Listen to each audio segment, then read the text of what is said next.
All right. The next big game we're going to talk about, and this is a huge one, the Dance at Death Valley. I just made that up. Nice. George R. R. Martin would be proud. I know. But yeah, this is going to be a great game.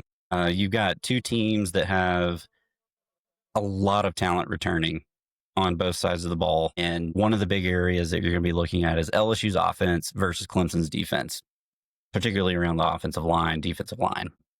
LSU lost 4 O linemen last year to the NFL draft. That's impressive. So it's a completely new unit at the offensive line. They're going into hostile environment.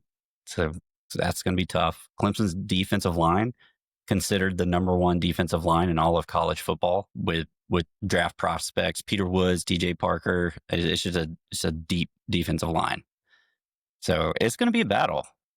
Yeah, it's going to be a fun one. So LSU has dropped 5 consecutive season openers. The last 4 of them have been big time matchups at neutral sites. The 5th one, of course, being when they lost the opener of the 2020 season as defending national champion to Mississippi State. So they're going on the road this time. So maybe they're trying to flip the formula because playing neutral sites just hasn't worked. But this is a heck of a matchup for the national scene, right? You've got 2 Heisman hopefuls in Garrett Nussmaier and Cade Klubnik, and you've got a couple of teams that both have unique coaches who there are people that love them, but I would say the majority of the country kind of hates both of them because they're kind of outspoken and a little set in their ways. And I think Klubnik, I think we know what he is. Like, he developed so much last year after struggling that Georgia game. He played lights out, and he played like that 5-star player that you expected him to be. Garrett Nussmaier has shown flashes. He puts up good numbers. I mean, of course, we talk about how good he did in that SEC championship a few years ago. There were some rumors that he was battling some injuries. It came out he's got some tendonitis in his knee. Don't know what that factors in. But what I do know factors in is that today it was announced that LSU has granted him the number 18 jersey. And if you know anything about the 18 jersey, it's a jersey given to a senior at LSU who kind of exemplifies the team and everything.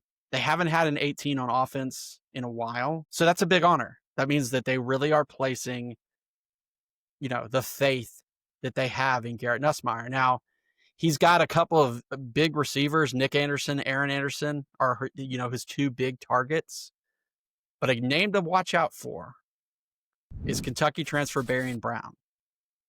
Now, this is a guy who's uber talented, and much like Dane Key, who was also there at Kentucky last year, didn't have a great quarterback situation, but definitely showed some flashes. So I think if Nussmaier has a big day, I think you're going to be seeing a lot out of Barian Brown. I do too.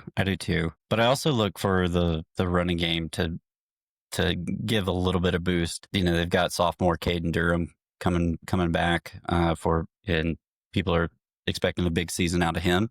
But they also have a really highly touted running back, 5-star recruit, Harlem Berry. I mean, just with a name like that, there's going to be greatness. I mean, this guy, he ran for over 8,000 yards in Louisiana. Jeez, that's like Derrick Henry numbers in high school. Yeah. Just like over 150 something touchdowns. Just crazy numbers. So I'm interested to see him get the ball, especially against that tough defensive line. But yeah, man, this quarterback matchup is going to be great. I mean, we could see a shootout, but I could also see a complete defensive struggle. I don't see Clemson giving up tons and tons of points at home. Yeah, I don't either. I could see LSU doing it, though. LSU was 76th in the country last year against the pass. Clemson's got Antonio Williams, who's a fantastic receiver, and Klubnik. I think LSU, the key is a couple of spots on defense. Whit Weeks, their leader at linebacker, he's kind of been banged up a little bit. If he's good and Harold Perkins is back to form after the ACL tear, then they're going to be fine. They're going to be a different team. But if those guys are both kind of slow or hampered, they're really going to rely a lot on that LSU secondary to guard some really good receivers. I just don't know if they can do it. Yeah, I'm not as high on the LSU defense as much as I am Clemson, which I don't think anybody is. But they're the defensive coordinator's there in his second year, so there should be some continuity there. Defensive line is going to be better, like you mentioned. Linebackers are going to be better. I do kind of wonder about the secondary though, because they did have to retool a bit and got some transfers. One of the top corners. This is an awesome name, Mansour Delane. So what do you think, I just bro? wanted What to say what? Mansour. So what do you think? What happens? What happens on Saturday night in Death Valley? Death Valley East, I should say. Yeah, I think it's Clemson. I think Clemson takes it. Too much firepower. I mean, they've got a couple of receivers that were close to 1,000 yards last year. I think they'll figure out something with the running game because they are replacing Phil Maffa. Man, just being at home, that's an extra bump. And Yeah. I just don't believe in LSU yet.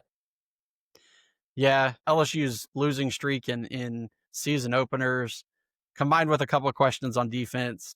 It's not that I don't think LSU is going to be good. I think they're going to be a pretty good team this year. I just don't know if starting your season on the road at Clemson, when Clemson is coming in, probably one of their better teams that they've had in the last few years. Give me Clemson at home to win. It'll be close, but I don't know if it's going to be like a one score game. It might be a 10-point game, somewhere in that range. So I'm going to give me the Clemson Tigers to defeat Clemp, the LSU Tigers. Clemson, Clemson. Yeah.